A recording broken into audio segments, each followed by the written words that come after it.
Go ahead. By the way, last week, Saturday, I couldn't still, last night, I tried to prepare video for our discussion, but I viewed the last 20 minutes couple of times, but still I'm not clear for understanding about productivity, about some GDP. Right. Especially productivity, I'm not clear.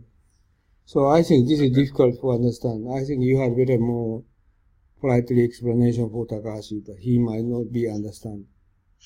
Okay. All right. So basically, we're starting the series. We started on Saturday, New Technology and the Future of Japan. The idea behind this series is that we have been talking about the demographic situation in Japan, an aging society, where we are basically cancel this, where we are with a declining population and the population is getting older, and there is a need to grow the output per person in order to be able to sustain our level of income in Japan. And in order to do that, we need basically productivity. There is a lot of there are assumptions that productivity will grow, and because of that, we will be able to increase the output per person, and because of that, we will be able to sustain our income. But the question is, will this really be the case? Okay, what kind of technology are we talking about? We had a brief look at, for example, artificial intelligence. We looked at biotechnology. We looked at no, we didn't look at IoT yet, but there are a lot of things that look very promising. It will have a lot of impact on our society, but will it indeed grow our productivity per head? So what we will look at in this series is to look at the technology and how it will impact Japan.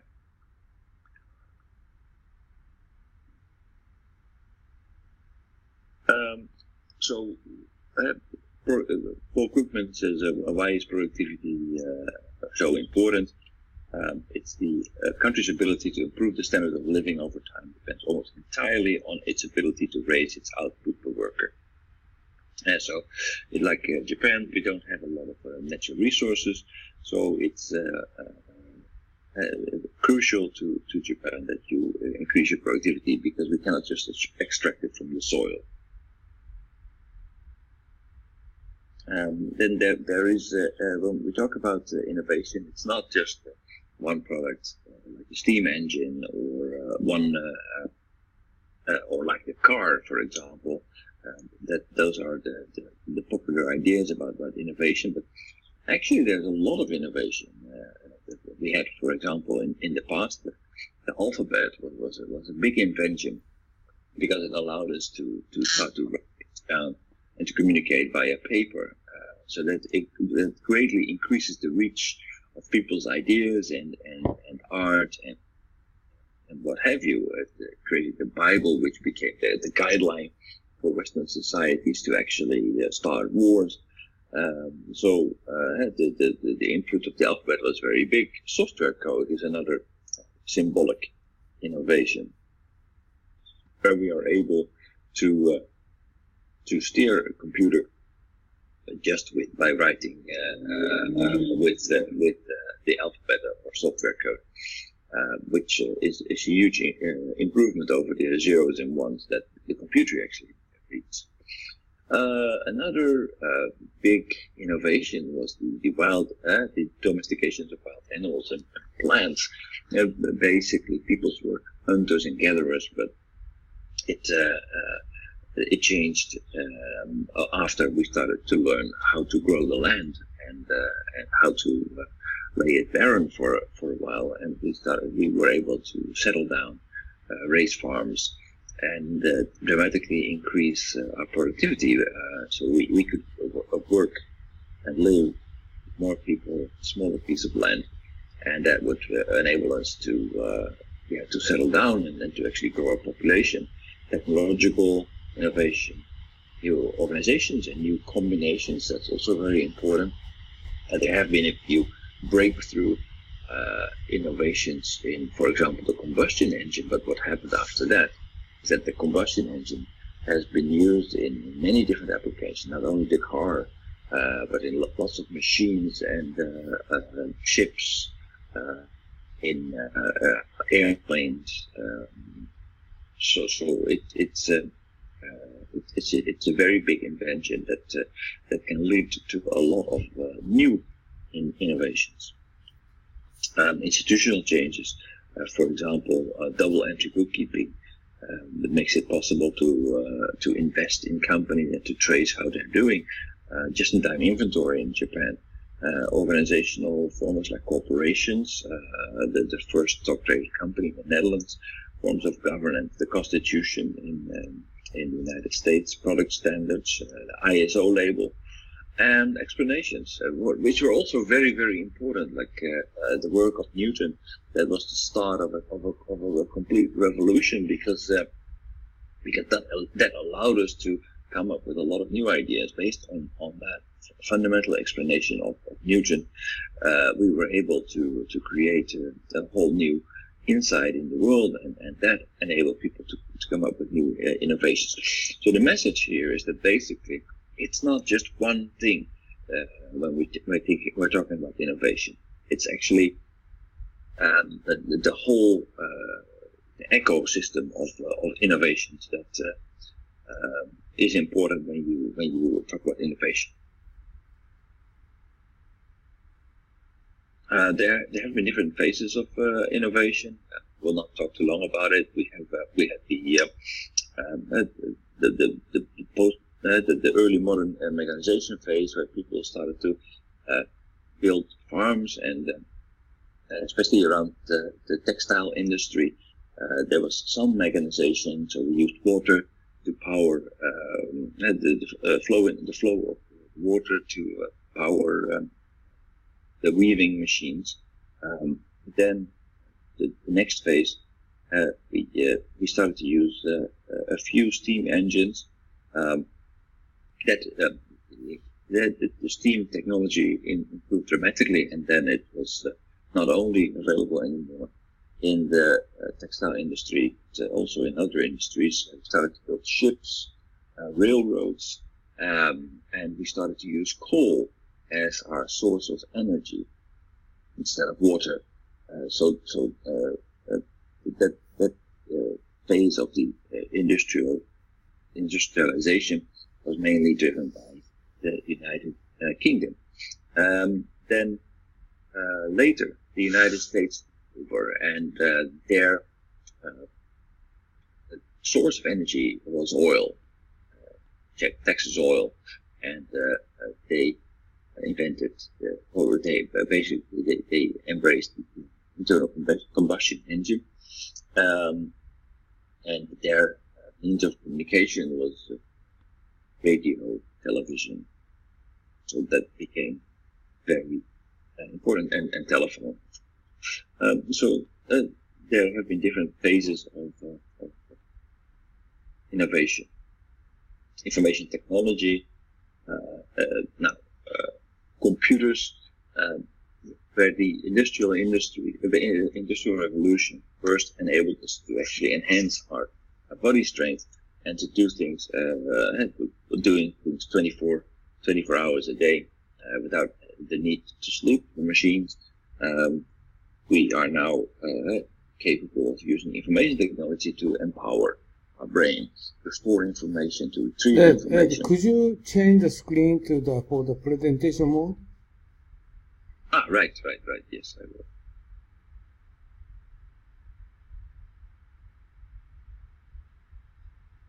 Yeah, very much better. Okay, go ahead. Okay. So, and while we first enhanced our physical power, now we are able to enhance our brain power. Then we had a discussion about GDP and economic growth. So one of the great inventions of the 20th century was GDP measurement. How to measure our national product, because it made visible what the economy is. It's about how many products are being produced, how much money is being generated. So when we're talking about GDP measurement, we had a discussion. Okay, so what is GDP, and how do we measure it? So productivity and GDP, and what is the link between them? Well, first of all, I mean, it's a way of accounting. GDP, it's the sum of the consumption, the investment, the imports, exports, and government spending. That's if you add all these things together, then you can calculate GDP of a nation, for example. It is not perfect, but it's a good approach. Why is it not perfect? Because it has actually it ignores a number of things. For example, we can include the profit of Google in a GDP, which is fine, but it does not really measure the effect that Google has on our society today. And because basically Google now allows us to put all the knowledge in the world at our fingertips. We are now capable of absorbing almost any kinds of information. So combining the internet infrastructure with the software of Google, we can now basically find any kind of information. So that's not included in our GDP measurement. Another one is that what is not included in our GDP, very obviously, is that we are no longer capable of, we do not include the environmental pollution in our GDP, which is a problem as we are seeing today, because we are now confronted with a big problem with global warming and pollution in China, and the reason for that is basically because of the way that we are measuring our GDP, and we forgot to include those effects into the measurement of GDP. So the problem here is that what was once a model, an abstraction of how the economy works and what the effects of the economies are, and how we can allocate different monetary values to different things. The problem started when after the physiocrats in France in the early 17th century, they actually had a prominent role for the environment and the effect of the sun on the earth, and that it allowed us to grow crops, for example.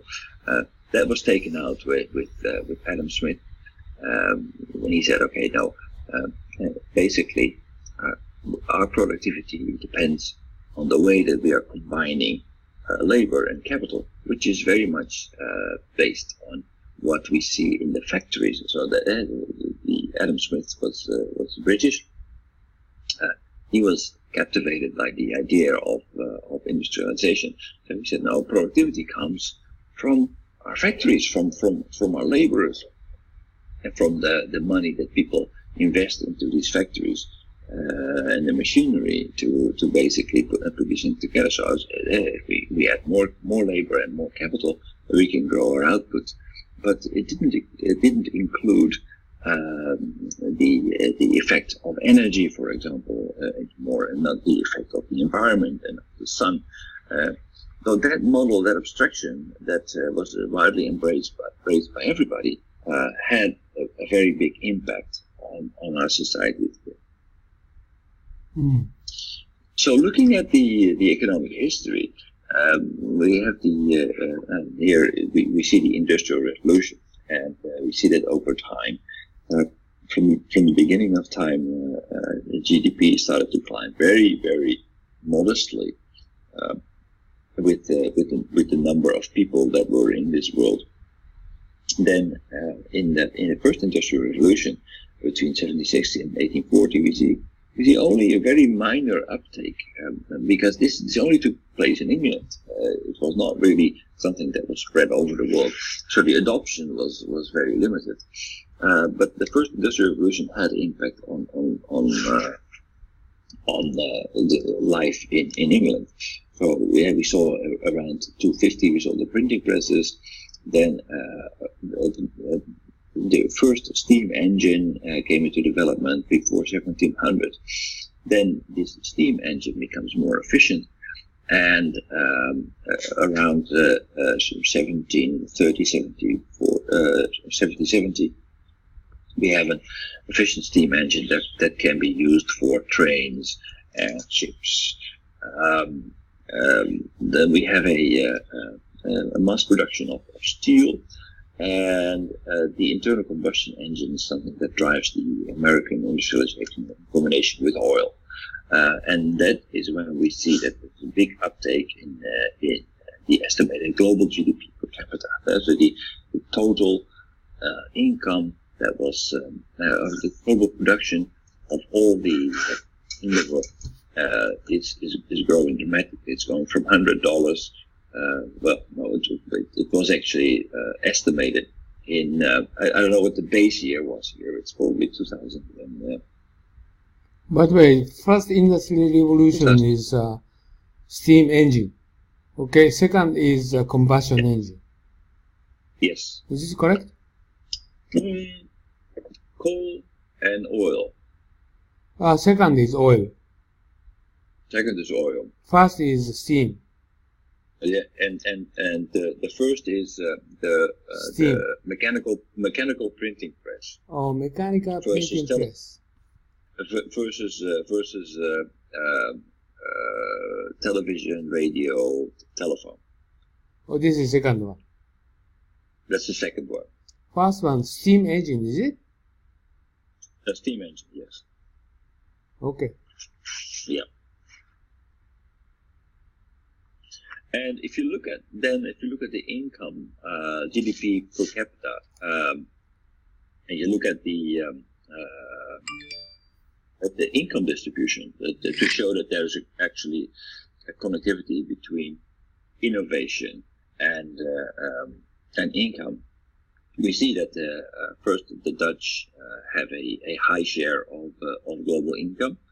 But then when the English start their industrial revolution, then we see that the British start to overtake the Dutch, and then the US start to overtake the British later on. So there is a correlation, historically speaking, between innovation and growing income of the GDP per capita.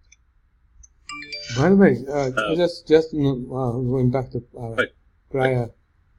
Yeah, by the way, the red and white line is Japan, right?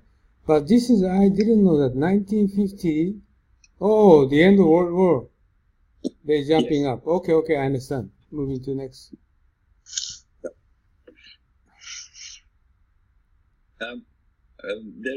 There's something else going on.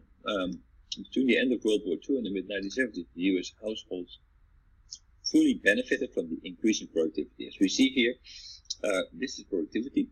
This is basically the output per person.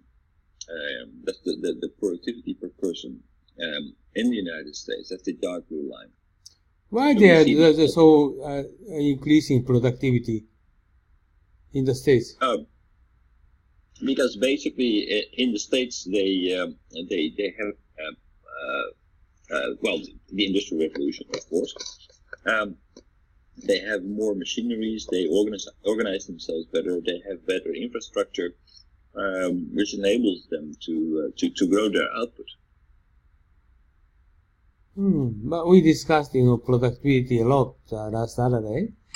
But still, I don't understand very well because productivity past a couple of decades, we have no growth. right? No improvement, right? Yeah.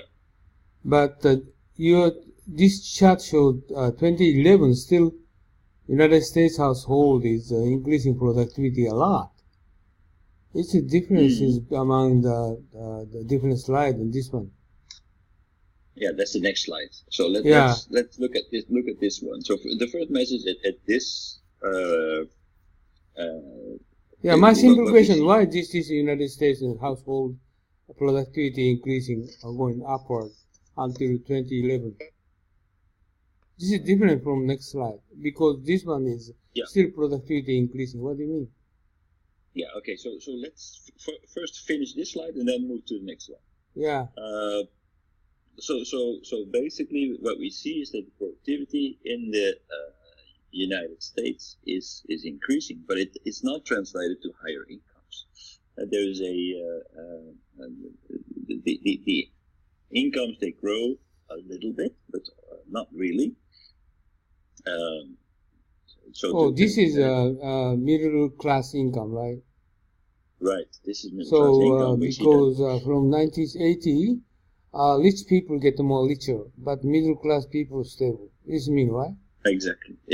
So basically, if we look at the production function, the classical production function, that we see that productivity is the way that we are allocating the benefits of production to labor and capital, and the labor share in production has been on the decrease, the relative labor share. Right, decline. More and more capital has been invested. Wages was not increasing, right?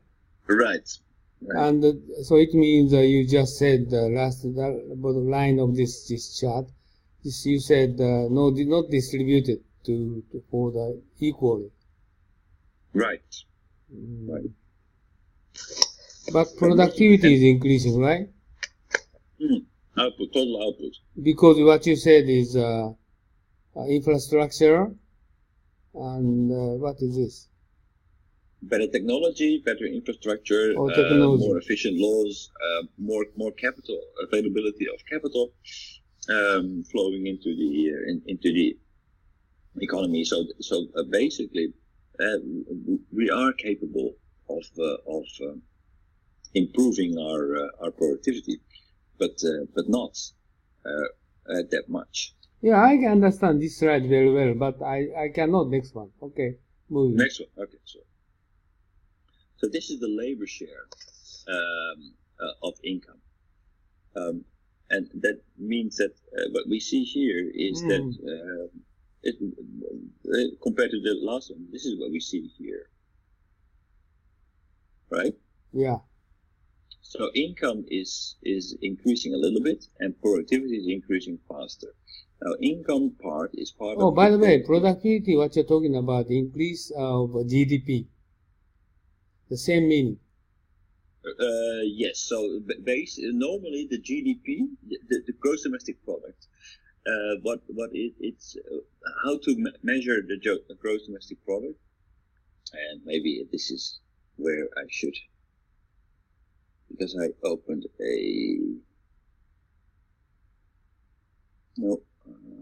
blockchain. This is where that.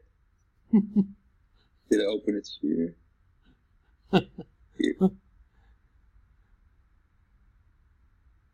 Oh, it's a good one. That's right. So gross domestic product is, and this is like the most easy way to make it visible. So basically, gross domestic product can be measured as Keynes did it. So it's the sum of the consumption, investments, government spending, and the net imports and exports. If you put all these things together, then you have your gross domestic product. This is cost, income, government, export minus consumption. Consumption, export minus import. Huh? Okay. Investments, government spending, and export. Yeah. That's the. But basically, what we do is when we measure gross domestic product, is that we take the product, right? So whatever I buy in the convenience store, that product, but then the way that we measure gross domestic product is that we first have the raw material. That raw material is sold to a manufacturer. So that manufacturer that sells its product to a wholesaler. Now, in order to avoid double counting, because if for example I buy raw materials for 100 yen, and then I add my I do my thing as a manufacturer, and I sell it for 200 yen, then the total value would be 300 yen, but so that doesn't work. So basically, I added 100 yen of value in as a manufacturer. And if the wholesaler sells it to the retailer, to the convenience store for 400 yen, that means that the producer of the raw material added 100 yen. I, as a manufacturer, added 100 yen. The wholesaler added 100 yen, and then the retailer, if it sells the product for 500 yen to me, also adds 100 yen of value. So you need to avoid double counting. So it means, let me clarify. Okay, I'm a resource producer selling to manufacturer, manufacturer selling to the wholesaler, wholesaler selling to the retailer. So we just only count the amount, only retailers as cost, consumer cost.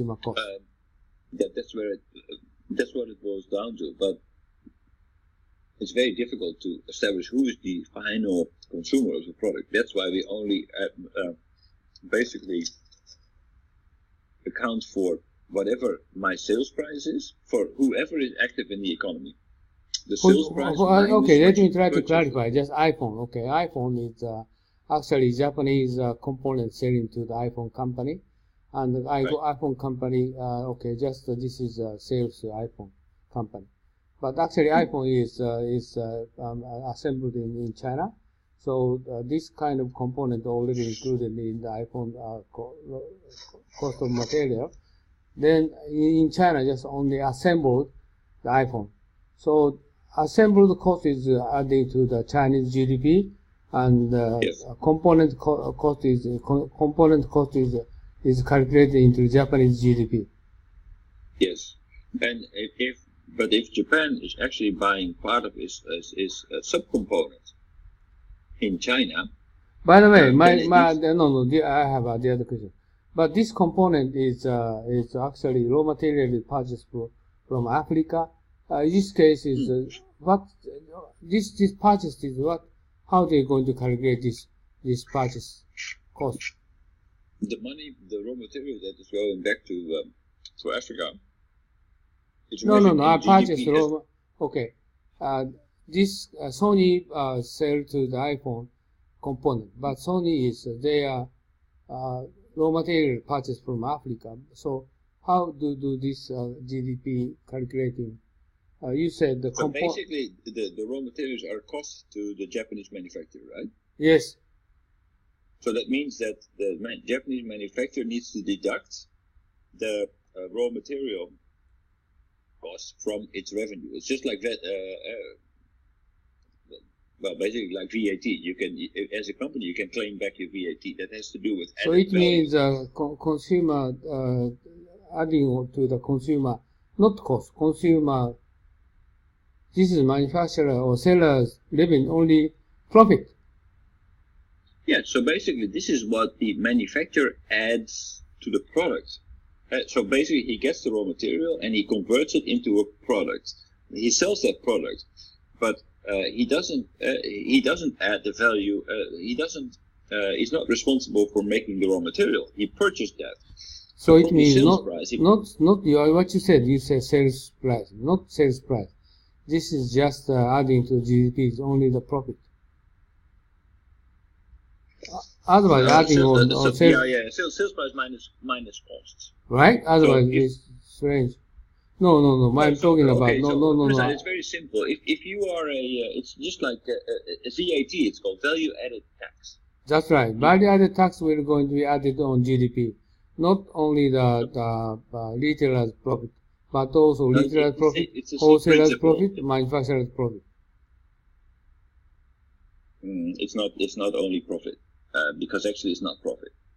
What's that? Still that I'm not clear for the base of calculation for the GDP. What you said, goods and services is okay. They produced a total. You said cost, price, or whatever go add into GDP, but it's not true. No, it's not. So it's simpler than that. Basically, okay, if I am a company and I buy raw materials, so let's say that I am a company, I buy raw materials at 50, right, and I sell my product at 200. Then basically what I can do is that if I sell it for 200, then I need to pay tax, right? 8% tax. That's on my VAT bill. So VAT is calculated over 8% over 200, right? But I can claim back the tax that I paid over the 50 yen, right? Correct? So it's not my profit because I also add labor in the process, and I have, for example, capital cost in the profit that I need to deduct from my sales price, but it doesn't influence VAT. I can only claim back the VAT of the inputs that I bought for this, not the labor cost. So profit is usually much lower than sales price minus input product. I don't understand what you mean. So why lower? Okay, so I'm a okay. Let's say that I produce bicycles. Just you show this chart, right? Just so you can explain for this chart. Household, firm, and what this show? What this mean?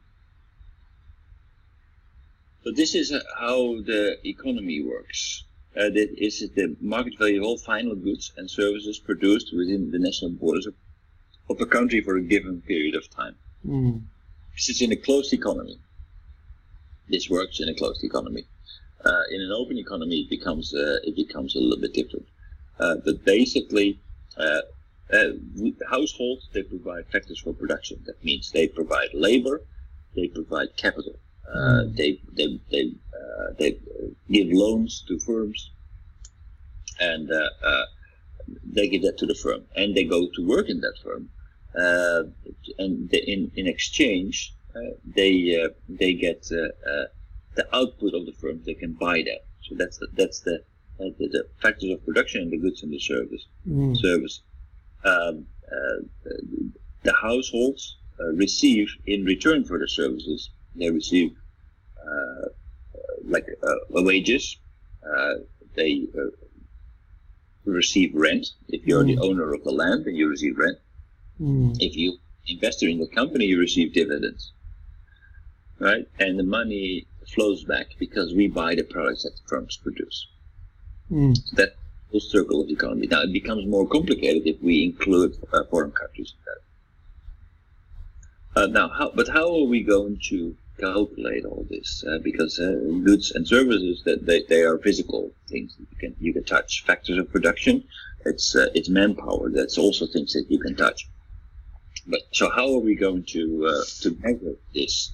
That's by the expenditure approach. That's when we are actually going to do the sum of consumption, investment, government spending, and net export and minus import. So you said. So I don't really understand the idea of added value. Well, added value, we can actually basically, let's forget about added value and say, okay, basically what we are measuring is the value of all the final products that we are producing. So that everything that the consumers are buying. So, and in order to avoid double counting in the supply chain, we only add the value added, but it's not so important. Actually. It's not so important. If you basically if we can agree that we only want we don't want to double count, then let's say that we only measure the final products that are being purchased by the consumer. Nothing that goes from company to company. Not that they don't add value, but it would mean that we count things double. But I'm not clear because okay, I consumer buy iPhone, but this actually iPhone the component of this cost is imported from many places, right? Actually, iPhone cost is like $1,000, but this is not adding to the GDP. Yes, actually, the net the value it might be $50. Yeah, so that's added value. So let's say that I'm the importer of all the iPhones in Japan. It's not true, but let's say that I import all the iPhones in Japan, and the only thing that I do. Wait a minute. Some cases they are not imported; they are assembled here in Japan. For example, assembled here in Japan, the sales price is. Let's start with one example, because otherwise, if you don't understand it, we need to start simple. Yeah, I don't understand. That's the reason I have questions. So let's put it very, very simple. I import all the iPhones that are being sold in Japan. So the only thing that I do is that I have a few shops, and I have some staff. And for every iPhone that I buy for $1,000, I sell it for $1,200. So what do I add to the GDP in Japan? I don't know. You explain me $200, right? So I buy the iPhone from the US at $1,000, and I sell it for $1,200 in Japan. By the way, just it's discrepancies. You explained the GDP calculation: import minus export, right? Export minus import. So it means import is just only $1,000, right? So this import is $1,000. Yes. So this is we deduct from GDP. Yes. So this is import, right? Right. So maybe GDP calculation we have two ways. Okay, you are talking about mixing two ways. Your former explanation is one way. The other explanation is just you explained like iPhone There's case. many more explanations, Unno-san. There's the Cobb-Douglas production functions. There's the solar production function. There's a lot of ways that we can look at production. No, your former equation of GDP is import is This minus. This one. Yes, right. Import is minus. Export is plus, right? But you iPhone is why not you just talking adding it to $200? I don't understand. Because actually I add because I sell it for $1,200, but I do not add value of $1,200 because basically I import for $1,000. So my added value is $200.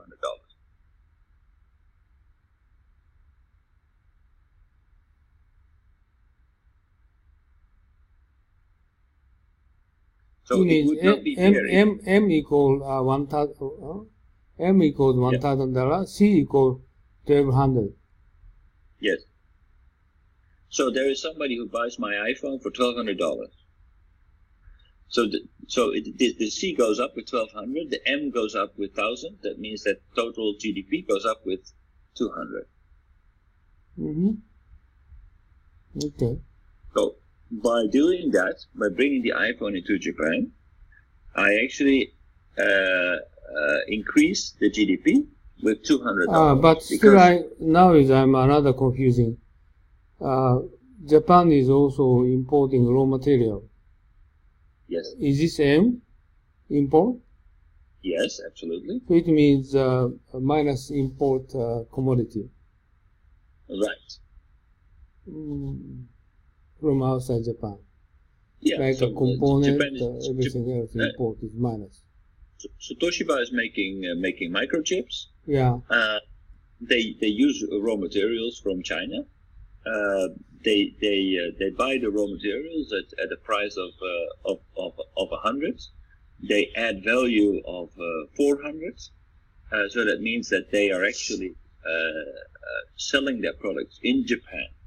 So it means C, we need to adding up wages, rent, right? Rent, wages, and profit. C, including C. C is consumption that is enabled by profit, but that's the revenue that's going back here from the firms back to the household. But this is what we measure. No, I'm talking about this one. Red line, wages, rent, dividend will going to be included in the GDP. And I is, you said you explained investment, right? No, that's not GDP. Sorry, that's income. Income. What is income? What is this income? So well, basically, this should be the same. So there should be a balance because we cannot spend more than we have. Now, if we add the capital market into this, we can make this much more complicated, but we try to keep it simple. Yeah, I understand, but simplify, okay. But my explanation is, okay, C means this one, C is including wages, rent, dividend, right? Yeah, but that's what the income of the households consists of. But we measure the consumer expenditure. Income is what this means, this I is income, right? No, investment. Oh, investment. I is investment. So okay. Actually, basically, I understand. what you don't consume, you invest. So we get the wages because we work in the factories. We get rent because we provide land to the factories to use, and we get profit, right? From that's the effect that the firm, if they do it well, they make a profit. Okay. So but that money goes back in terms to the households as dividend. The sum of this money, the households, they're going to use that to consume, to buy stuff. Yeah, because I studied that when I was in high school, but I almost forgotten. So I just tried to confirm. So do you see the difference here? That if you would also include these things, then you would count them double, because basically the money that you get from the firms, you consume again. But if you would also include wages and rent and dividend into the GDP measurement, basically these are more or less in balance.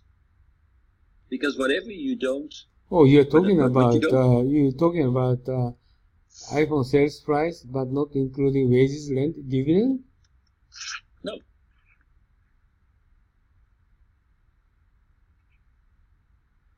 But that's the difference between income and production. Basically, they add up. You both measure the same thing, but you don't want to count them double. Yeah, I understand. But you said final product price. Yep.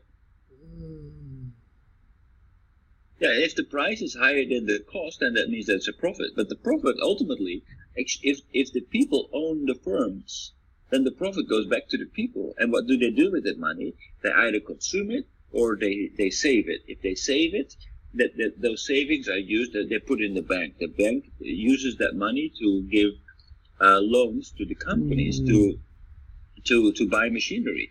That is investment. Mm-hmm. So you need to make sure that and that's why the added value principle is so important. Okay, I understand. You need to make sure. Takashi, do you understand? Yeah, I think I understand. Okay, go ahead, move. Okay. So we want to avoid double counting. That's why we're looking at the expenditure side. Now, the income side is, of course, important because without income you cannot spend money. But it is actually you cannot put them in the same model. Otherwise, you would have double counting. This is understandable. but one way, Okay. one way, not both. So if you're going to calculate wages, okay, you don't counting price, right? Right. Right. Well, wages ultimately they depend on the income of the firms, of course. Yeah, some cases GDP calculation is based upon wages and rent and dividend, but some cases calculation of sales price. Okay.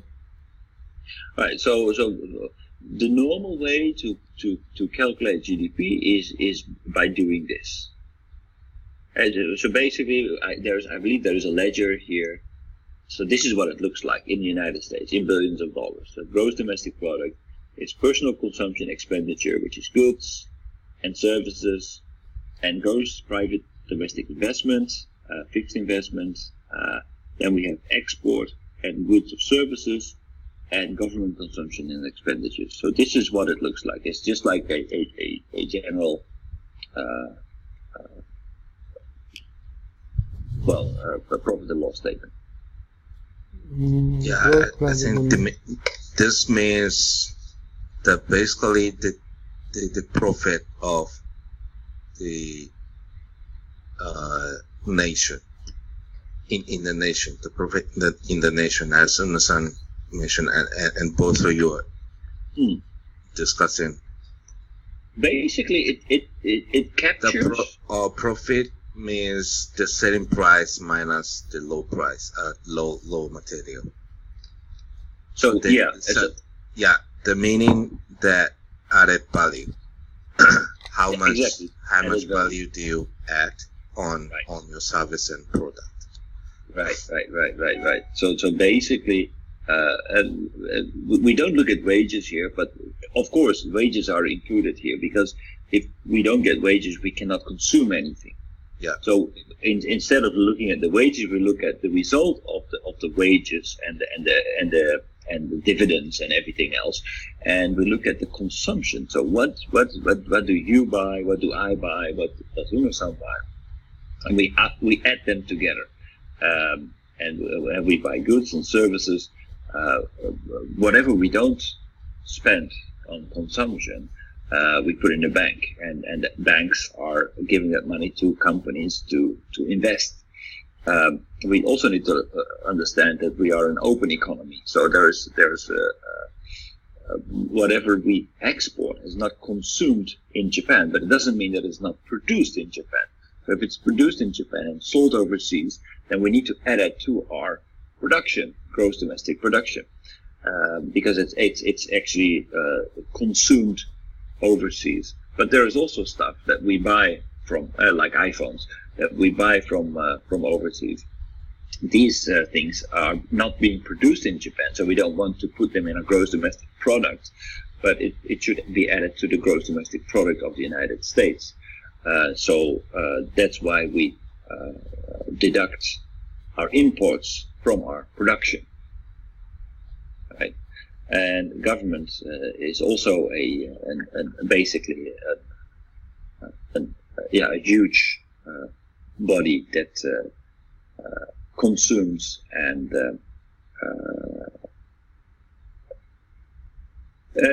like national defense, non-defense, state and local. So they are also a big consuming body.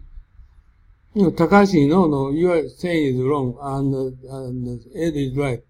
And iPhone imported this putting on X minus M import, 1,000 US dollars in the States, and the local market in the States, they're going to sell 1,200 iPhone for the customer. This is personal consumption expenditure. This 1,200 here. So right. This is import is 1,000 US dollars. And just consumption 1,200 US dollars in the market, right? So if I buy iPhones and I start to sell them, then I hire staff, right? Yeah. And I need to buy a shop or pay rent to a shop. So if I sell it for 1,200 and after I pay my people, I pay them salary. Let's say 100 in salary, 50 in rent, then I still have 50 left, and those are my profits. And those profits I need to share with my shareholders, and the shareholders they get that benefit. So basically, the total added value is dividends 50, rent 50 that is paid to the people who provide me with the land and the real estate, and then there are the wages. So it all adds up.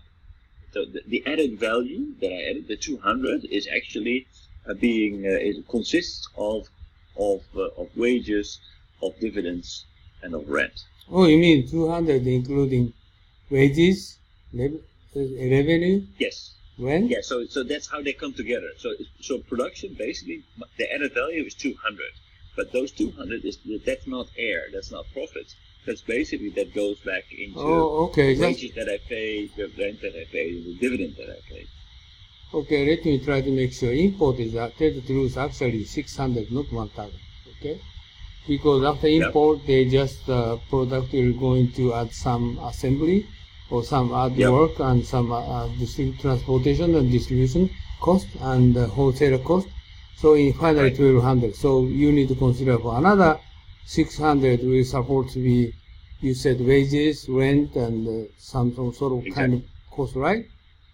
Right. Okay. Right. So to make this all work, we need to focus on the added value. So whatever do I add in this process? The workers that I put in, the capital that I put in,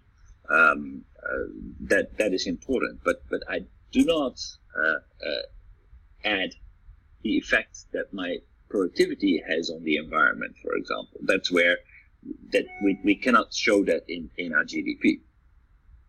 So by the way, now GDP and productivity. So we are moving to productivity, are we? Yeah. So we're looking at productivity. So they are basically the same. The global domestic income is global domestic productivity. Global domestic, what mean? Domestic. So income and products. GDP is GDI basically. Gross domestic income is gross domestic productivity, because the sum of all the outputs flows back to the as income. Basically, what we produce in firms, that's GDP, is equal to what we consume as workers, because we provide them back as factors production. So, income is households have income, and firms produce, right? So this is actually in balance. Productivity equals income. I don't understand. Why productivity? Oh my God, I'm completely confused, Oh my God.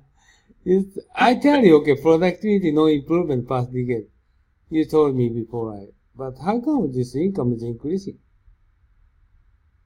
So the income is not, well, one of the things that is happening here is that the wage component is going down. And the dividends are going up.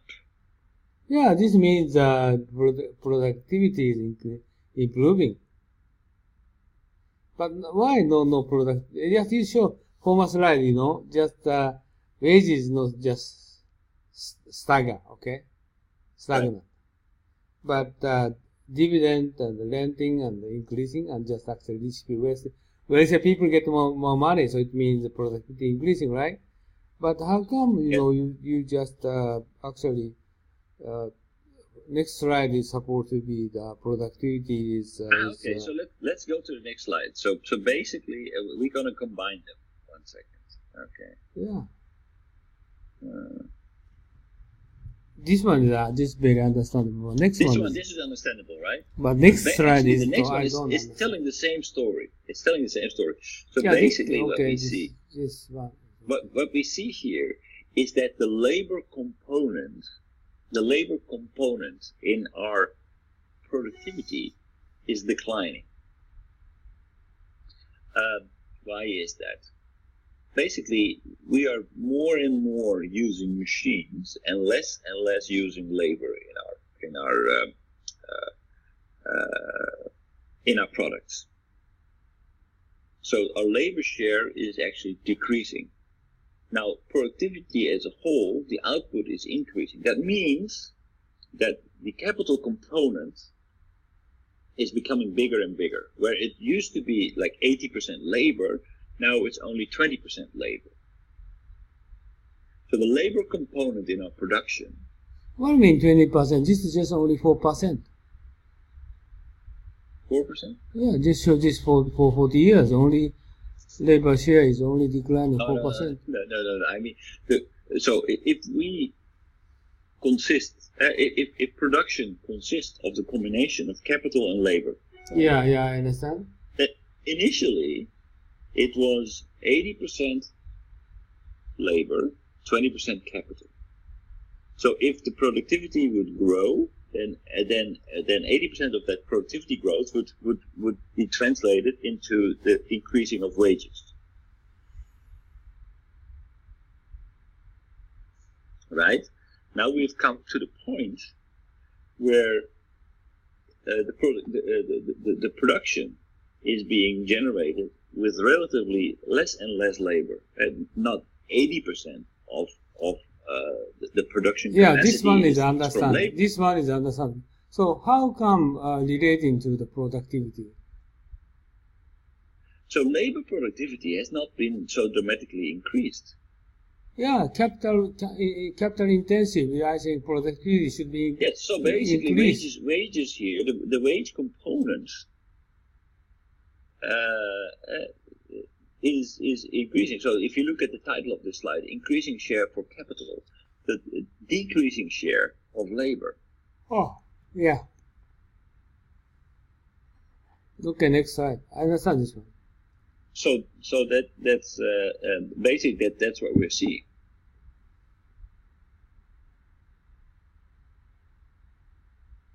Oh, sorry. Oh, let me go back to the other one was clear. The GDP website. You're asking me? I understand. Both of you. But I don't understand. Next slide.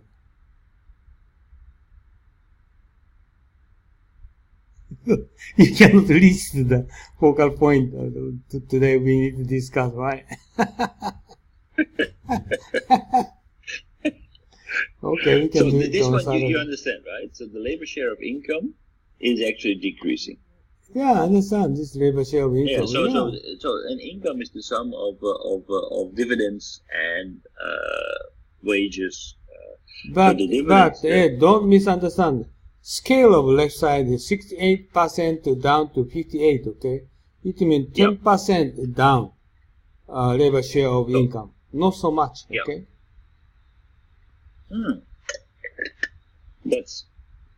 That's true, but there's a divergence here.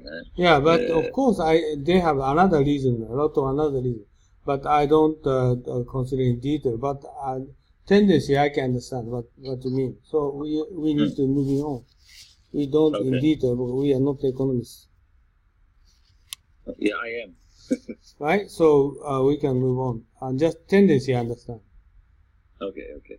So we can see an unprecedented dramatic upturn in the global standard of living that was initially catalyzed by the first industrial revolution, greatly magnified by the second industrial revolution, and further heightened in the recent age of information technology and computer technology. This is the point. Okay, so you just IoT, AI, biotech. Yes, this is the point. Yeah, you must be heading for a period of raising productivity, economic growth, and prosperity, right? This is the point. This is your voice said right, but you said no, right? Yeah, exactly. So that's not. So here, this graph is America's output per hour of work is growing more slowly than it has since the early 1980s. We have the 5-year rolling average of annual growth productivity. We see that there is actually a declining trend here. Why this productivity is going down? So, well, that's a very good question. And basically, no, I mean, look, it's not going down. It's still growing. So as long as it stays okay. But zero, it's still no. It's What I'd like to say is every year, okay, productivity improving is 5%, 10%. This is my guess, my thought. Right. But this is only 3-4% or 1%. Why so low? It's a global average. Well, I think actually that it has to do with the marginal productivity of the global level, or just this one? It's only just a US. This is US. This is only US. US. This is not. This is not global. This is only US. Oh, okay. US. Okay, I understand. GDP. This is not productivity. This is GDP growth. Exactly, just the same figures. America's, GDP growth past those years. Exactly. This is well, we're measuring the output per worker. So what the worker can do more. Oh, okay, America. I thought this is global. Okay, this is America, the same as GDP growth. So productivity is just only 1% improvement. And if we were to look at the numbers for Japan, if we would look at the numbers for Europe, then they would be roughly the same. And I think I do need to study, because annual productivity growth means equal to GDP. So what this productivity definition means is last Saturday is my question. But still, I don't understand well. What productivity definition means? So basically, it's how they contribute to the. So we have productivity, right? So we have labor productivity, we have capital productivity. We see that the share of labor in our productivity decreased, right? But we can say, okay, well, we have a growing output, but we see that there is a very limited attribution to the role of labor in that, and it is on the decrease. So we see that the output of our workers is not growing as fast as we would expect. No, Ed, my question is simple, not like that. What is the equation of productivity? Okay, what kind of figures including productivity? How do we going to calculate productivity? This is my question. Like I said, gross domestic product is gross domestic income. It means productivity equal gross domestic product. For labor productivity is that what is produced by labor, and capital productivity is that what is produced by capital. Only two? No. Yes. How about interest? Interest is basically a form of income that is paid back from the factories. So there's only the production function of Solo is, and I showed this on Saturday. That is the function of labor and capital. Those are the only two that we put into our production function. And we include the state of technology in there, but those are just. You prepare some slide next one, right? But actually, why productivity is not increasing? Oh, this one same. Yep. This is just say productivity, labor productivity, and labor productivity is just almost plus minus. Yes. So there is only a 0.4% annual growth in output per hour of work.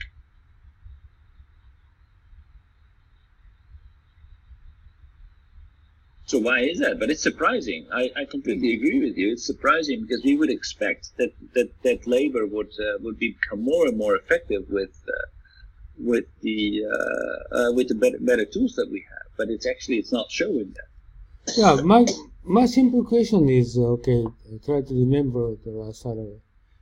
This labor productivity is minus plus minus plus is almost 2 or 3%. Right. And but they are doing a lot, like for example, outsourcing or AI technology is recently they are implementing a lot, right? How come they? Okay, but we cannot see that yet. AI technology and things like that. Those are things that are on the horizon. That's not really. It's not really reflected. Wait a minute! Outsourcing is already happening in the Philippines and India from United States. Lots of outsourcing, like American government is social security calculation is sort of things. Everything going to India. But how come their labor productivity is not improving? Yeah, this is not. And India. also, I tell you, also the Rust Belt, and there are no manufacturing factory there. Now is much more shifting to service industry. But how come their labor productivity is no growth? Well, so basically, when we look at productivity, we look at products. Okay, let's put the textile. We have been looking at the textile industry, right? Textile is diminished industry in the States. Right. I'm talking about just car industry is almost gone in the States, right? Compared with China. Yeah. Drastically reducing the employees. Right. Yeah. Compared 10 years, this like 2013, 2017 is a 20% declining labor force. But instead, they are increasing like Facebook or some Amazon and the kind of service industry, drastically increasing, right? Employees increasing. Right. But how come labor productivity is stable? Okay. Okay. One thing is that maybe their calculation base is different from our definition. Labor productivity calculation different way they're calculating. They are not including Facebook. They are not including automobile industry. No, they do. Of course, they include Facebook. I mean, they include everything. Okay, they're just only including per head. Yes. How many person is in the industry? How many person out of industry? But not value added. No, they actually do calculate added value. But if you look at for it. Okay, let me see. Let's try to speak out. The labor, just GDP no growth in the States. 2%. 2% is big growth in the States. It means only 2% GDP growth means labor productivity also 2%. This is what they're like this chart. So productivity definition is different from our common sense. And this is not productivity. This is labor. Let's see, wages growth or some income growth of labor. This is, I said, productivity. Yeah. Is it correct? So what? No. Yeah. I think you're. The productivity, common sense, is improve the increase the level of production. Yeah, but okay, look at the car manufacturing industry. Like you say yourself. Okay, so the labor productivity in the United States. Let's look at the car industry. They have been outsourcing a lot of the car manufacturing, all the components they source from overseas, right? Correct? No, many. Yes, correct, right. That's right. They get the components from overseas. That's right. That doesn't add anything to the labor productivity in the United States. That's right. States. So this is Trump try to invite the car manufacturing factory in the States. This is completely wrong. So what happens now in the United States is that only a very small portion of the production of the car still remains in the United States. It's the assembly part. That doesn't wait, just a moment. What do you want to explain?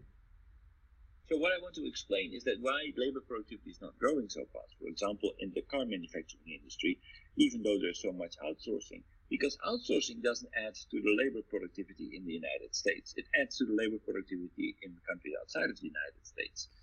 So basically, this is import, right? All the components that they buy are import. Less and less of the production is taking place in the United States. Less and less people are involved in that production in the United States. And actually the margins of the car manufacturers that they have, so whatever they're buying, what their buying price goes up, their sales price doesn't go up so much. So there is very little added value here in the United States. That means that the productivity per worker is also decreasing. This is what I'm talking about. Okay, productivity is a different definition. Improve product level up. No, this is different. They are production in this country, labor production. They are hiring people. How many hiring people here? Like how many people car industry, how many people Facebook? Not the productivity. Right? So because, just Trump is miss his crazy guy. He tried to invite factory in the States, right? He tried to improve more factory in the States. So they can, he said, this is more higher labor productivity. No, there's no. Many people try to hire there. But actually the productivity is they try to go outside in the state is more higher productivity. Right? So not productivity. You are talking about increased volume of labor workforce. This is not productivity. More labor for workforce in the States, maybe this different definition is higher labor productivity. Okay, just declining labor force is a lower productivity. They said this is definition. This is different from the other world productivity, like factory productivity, like other management productivity. This is different meaning.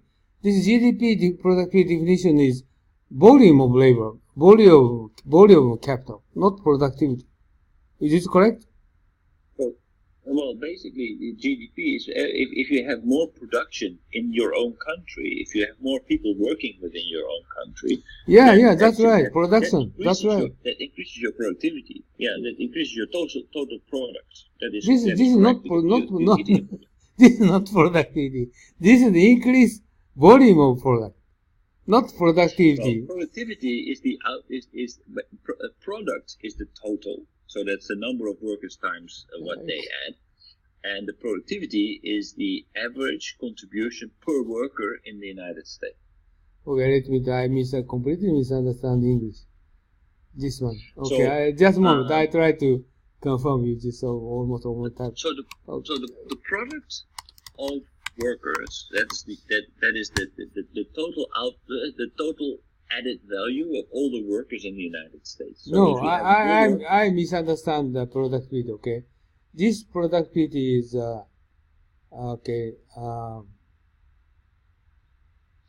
economic definition is good and service having exchange value brought to force or produce rate of service and exchange value. Okay, rate of service and exchange value increase. This is productivity. Economic definition. Okay, if we're going to good and services adding value and rate is increasing, this is economic definition is productivity. But this definition GDP is not like that. Just only the other meaning of productivity they have. You can check the dictionary. I'm using dictionary.com, and then they said the quality, state, or fact of being able to generate, create, enhance, or bring forth goods and services. Just only the increase. Yeah. And they have two meaning. Okay, one economics define. This is rate of product, value added. This is economic definition. But this productivity is not economic definition. This is a common sense productivity definition. Quality, state, or fact of being able to generate, create, enhance, or bring forth goods and services. Just only increase. Being productive. Yeah, just only increase. Just only increase of numbers. or quality or some. Yeah, okay, but all right. So, but if we are going to bring more jobs to the United States, right? Well, this is That just means- productivity. No. So if we bring more jobs to the United States, that means that we actually are going to grow the number of people that are working. That means that labor output will increase in the United States. No, I think And we have less no, I don't think so. Like automobile industry, they increase labors. Like a steel So industry. let's say that they do it. Let's No, say that they not do it. increase Let's say that they not no longer increase import productivity. any parts from overseas, and they make everything at home. No, Right? not increase productivity. Increase sales, increase production volume, not productivity. Yes, exactly. Right? Exactly. They increase product. Yeah, exactly. So they increase product volume, Yeah. but they will not increase productivity per worker, because actually the price of cars will not go up. Exactly. Then the productivity per worker in the car industry will definitely not increase. Exactly. So this is a different definition of labor productivity. Means volume of labor. Okay. Right, and the output per worker. Output of workers, but this is not productivity. The common sense. Or economics say productivity is different. Economic productivity means definition is improved quality or improved rate of product produced, right? In goods and services, production rate increase is the productivity. But this definition is not different. Labor volume, right? Labor volume. Yes, and only simple labor volume. But productivity definition is they have another meaning. This just I said two meaning. One is quality, state, or fact of being able to generate, create, enhance, or bring forth goods and services. This is productivity definition. This is common sense productivity. Okay, and economics productivity is rate of value. Okay, increase of service and product. Rate of value. Right. This is economic definition, but this one is not that kind of definition. Not rate of value, Okay. right? But, This is only the volume. Physical.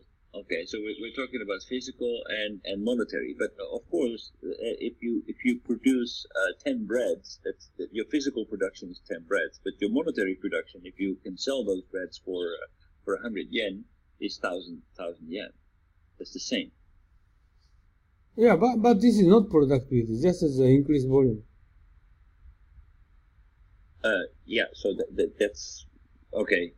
So before you add a price to it, then productivity. No, maybe they basically- cannot add prices. No, they cannot. Some cases cannot add price because machinery, using machines might be even though but rather than labor, their price is getting lower.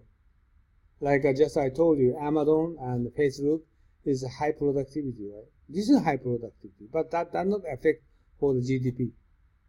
No. So this is your front page. You just point out GDP is insufficient for the information. Like IoT, they are not included in. This is just a problem. But That's labor, not in there yet. right? That the labor productivity they're talking about here. This is just only the labor volume. Is the labor volume? Yeah, but I think actually one of the points that I would like to make here is that actually the wage share in these kinds of economies will decrease further. Because this is very capital intensive. So that means that dividends will be, profit will flow to the owners of the machines and the owners of the software. And these kinds of rents, they will grow exponentially. But the wage component, I don't think will grow very fast. Maybe you understand, right? Recently, the unemployment ratio is very low. Because just chart shows, employment increasing. Employment increasing, okay, labor productivity increasing. Right? So, okay, we are going to have time. I think we're going to discuss this Saturday again. Okay. And my concern is, my definition, on this, not economy. This is GDP statistics. This kind of area, different area, rather than economics. They said labor productivity, capital productivity. It means my guess is volume, just volume. Instead of economics say the productivity. Productivity is value adding, rate of value adding of service and product. This is productivity. Economics say, but this is not like that. This is my opinion based on this chart. It's not like that. Why is it not like that? Yeah, because this chart cannot explain. Or okay, labor productivity will not including labor improvement method. Okay, like a manufacturing improvement method. This is not including. Just only labor volume. No, okay, IoT people or manufacturing people, car manufacturing people, textile people, the same people. 10 people, 10. Okay, 10 people including, okay, productivity increase. This is the kind of definition of this one. But but I tell you, okay, some cases we put on some Amazon, they innovation for the retail market, right? But retail, employ 10 people, Amazon employ 10 people. Actually different. The Amazon employees 2 times, higher productivity, but they don't consider for that. This is 10 is 10. Well, they do consider for that, but this is based on your presentation material. This is my guess. Okay, I don't know this is right or not. No, definitely they include it. I will try to make it more clear on Saturday again. Yeah. Why? Next 5 years, supermarket disappeared. Amazon will dominate in the market. Why taxi driver disappeared and automated car will in the market. This in this case of calculation, nothing happened here. All right? This is strange. This is very high productivity, drastic innovation, right? But this is just a front page of your explanation. GDP kind of innovative action will not be infected in the GDP figures. So I understand. So this is not actually true meaning. This is not productivity as economics say. But productivity, the other meaning, okay, just only the increased volume. Or maybe this is right. Well, it also remains to be seen, of course, what happens with if we are going to operate a convenience store with 1 person instead of 3. Yeah, this is what I said.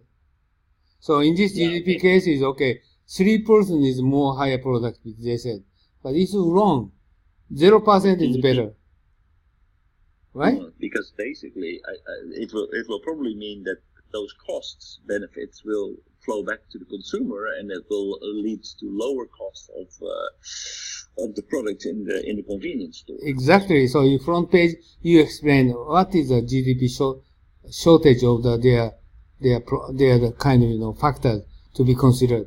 They need to be considered kind of issues. Otherwise, GDP does not show true figures. But if that happens, if the prices in the convenience stores go down and the wages remain the same, even though you operate with 1 person. Yeah, this is but revenue increase though. Revenue increase. The benefit is that the price for consumer goods will go down. But how is it going to benefit us as an entire nation? Yeah, profit improving, but this is a profit that not to consider for the by GDP. If the prices in the convenience stores go down. No, same. Prices no change. They can the consumer buy 100 yen even if no employee there. It doesn't matter. This is value 100 yen. It's bread or milk or no going down. But no employees. I'm not sure actually. There's a strong inflationary pressure. Market price is okay. This is if you're going to just say something, you're going to every shop, small shop, everybody employee gone. Maybe bread will going down to 80 yen. But the only large-scale Amazon shop is no employee. But usually middle-sized, small-sized person is employee the same, no change. They can't eliminate the employee. This is graded 100. If they're going down to 80, they cannot survive. This is what I'm talking. But so this is my okay. So let's conclude. This is time is up. Let's conclude. Labor productivity is a different definition of economics. This is my opinion. Okay. Very simple. Labor productivity or capital productivity. This productivity is defined under the GDP is different for economics. Yeah, only volume. I think I need to show you the production function and how it works. Oh yeah. Numbers. Then I can make it easier to look at these numbers because how to measure marginal productivity and total productivity is I think it's exactly important. I will show this number with numbers, and that maybe then it will become much easier to understand what economists mean with productivity. Yeah, because I made a question for you because last night I reviewed our discussion last Saturday for last 20-30 minutes, but still I cannot understand well. That's the reason why I slow the ball for you for better understanding. But Takashi today is confusing. It's very difficult to understand. It takes time to think. Yeah, okay, take time to think. I'm catching up. It depends on where this discussion is headed to. Okay, this discussion is very simple. GDP itself is not sufficient. This GDP figure does not show the actual country product or output. This is first. Second is productivity we're talking about. This is different from economics definition. Productivity is just only talking about volume. Like currently, America is unemployment is very low. So that's the reason why this graph shows 2% productivity growth. We need just only labor growth, hiring growth, not productivity improved. This is we need to consider for those issues. So this one is we're going to discuss about GDP. Many people don't understand well about what is GDP. So this is Ed to explain first page. GDP definition is something wrong. Okay, so we need to reconsider like IoT or Samsung or some or Amazon or so improving high-tech industry. They're going to improve a lot for and also outsourcing. But this kind of figures are not influence into GDP. Okay, we lot of outsourcing outside the global level. It means labor productivity getting worse because less hiring, right? So this is not true. But this sort of point we need to clarify. Otherwise, always we just consider for those issues as a common sense. GDP is like this, productivity like this. No. We need to consider more deeply what this actually means. What is the problem? What is not problem? So we need to clarify those issues. This is the point, right? So what we are going at, Takahashi-san, is basically to question a few fundamental things. Like we are all looking at the new technological developments and think, okay, those will enable us to dramatically increase our output, and thereby we can all make more money per person, and that will make sure that we can look after our aging society and the elderly people. So that is the basic assumption. But is that really true? Is that what we're seeing? Are we going in the direction where we will be able to actually generate more income per head of the population, per head of the people that are working, that will enable us to look after aging Japan? That is what we are questioning. So what will this new technology, what impact will it have on society? And looking at what it actually had in the recent past will learn us a lot about what we can see in the future.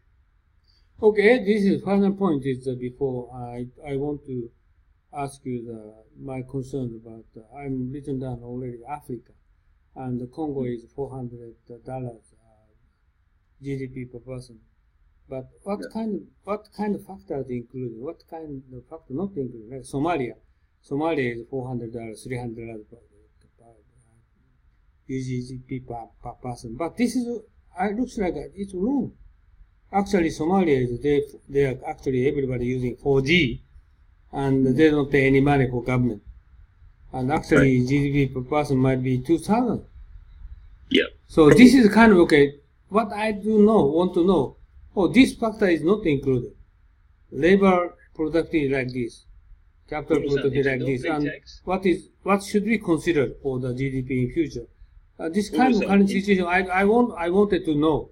So okay, this country's GDP $400 per person, but this is not showing compared with 37,000 US dollars Japanese per capita. This is different scale measure, right? Okay, well, it's one very simple thing to consider here in Congo and in Somalia is that a lot of this economy is completely invisible to the people who measure it because they don't pay tax. In Somalia, they don't pay tax. So that the whole GDP is completely invisible there. So you come to a number of 400 because basically nobody knows what money is being exchanged and how much money is being held and how much money is held in cash and how much like gold and what have you is available there. That's why GDP numbers are so low. But this the actual number coincidentally you propose the GDP issues here. So I want to summarize what kind of factors truncating current GDP context, right? So whenever we're going to consider for GDP per capita by country, okay, this kind of factor is truncated. What kind of factor we should consider? We cannot calculate how much money they're going to get, but what kind of factors we are missing? So I wanted to know more clarity. Okay. So thank you very much for today. Start on Saturday. Right. All right. Thank you very much. See you on Saturday. Yeah. See you on Saturday. Thank you. Bye bye. Thank you. Bye bye. Yeah.